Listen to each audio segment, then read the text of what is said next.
बूढ़े शेर की तरह लगाई समाजवादी सिपाही ने दहाड़, सदन में योगी भी चौंक गए। हिंदू मुसलमान पर दिया ऐसा बयान, हर कोई कर रहा तारीफ। सपा के 90 साल के विधायक ने लूटी महफिल, खड़ी कर दी सरकार के लिए मुश्किल।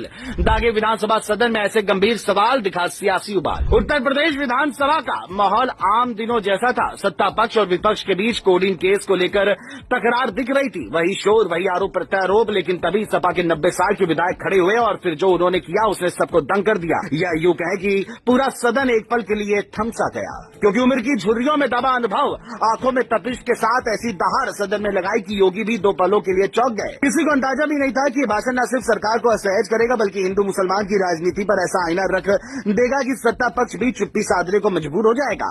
आखिर ऐसा क्या हुआ, चलिए इस वीडियो में सब आपको बताते हैं। दरअसल सदन में हर कोई अपनी बात को बेबाकी से रख रहा था, लेकिन जैसे ही सभा विधायक ने बोलना शुरू किया, उनकी आवाज में कोई बनावटी जोश नहीं था, बल्कि सालों का दर्द और तजुर्बा झलक रहा था। उन्होंने कहा कि हमने इस सदन में कभी किसी को उसकी राजनीतिक पहचान से नहीं जाना, हम सब एक परिवार हैं। फिर उन्होंने हिंदू मुसलमान का जिक्र करते हुए जो कहा, उसने पूरे हॉल को सोचने पर मजबूर कर दिया।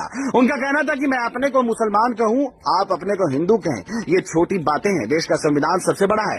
इस एक लाइन पर विपक्ष की बेंच से तालियां बजी और सत्ता पक्ष के कई चेहरे एक दूसरे को देखने लगे, क्योंकि ये कोई उग्र भाषण नहीं था, बल्कि ऐसा सच था जिसे सुन हर आम आदमी खुद को उससे जुड़ा महसूस कर रहा था। इस भाषण का असर इसलिए भी ज्यादा हुआ क्योंकि सवाल सीधे सत्ता के नैरेटिव पर थे। विधायक ने कहा कि जश्न मनाना गलत नहीं है, लेकिन जश्न के पीछे अगर संविधान भी खतरे में पड़ जाए तो डर लगता है। उन्होंने बाबा साहब भीमराव अम्बेडकर का हवाला देते हुए चेतावनी दी कि अगर विधायिका, न्यायपालिका और प्रशासन अपनी अपनी मर्जी चलाने लगे तो संविधान की अहमियत खत्म हो जाएगी। ये बात सुनकर सदन में बैठे कई मंत्री असहज हो गए। योगी भी गंभीर मुद्रा में दिखे, क्योंकि ये हमला किसी पार्टी पर नहीं बल्कि पूरे सिस्टम पर था। यही वजह थी कि ये दहाड़ साधारण नहीं थी, इसमें सियासी उबाल के साथ नैतिक सवाल भी थे। सपा विधायक ने जिस अंदाज में हिंदू मुसलमान की बहस को मोड़ा, वही इस भाषण की सबसे बड़ी ताकत बन गई। उन्होंने साफ कहा कि धर्म पहचान हो सकती है, लेकिन देश की असली पहचान संविधान है। सब कुछ खो देना, लेकिन इस देश के संविधान को मत छोड़ना। ये लाइन लोगों के दिलों में उतर गई, क्योंकि सोशल मीडिया पर उनकी ये लाइन काफी सुर्खियों में है। जानकार भी मानते, जब समाज अक्सर धर्म के खांचों में बटा दिखता है, वहाँ एक 90 साल का नेता खड़ा होकर कहता है कि ये सब छोटी बातें हैं। यही वजह है कि लोग उसकी तारीफ कर रहे हैं।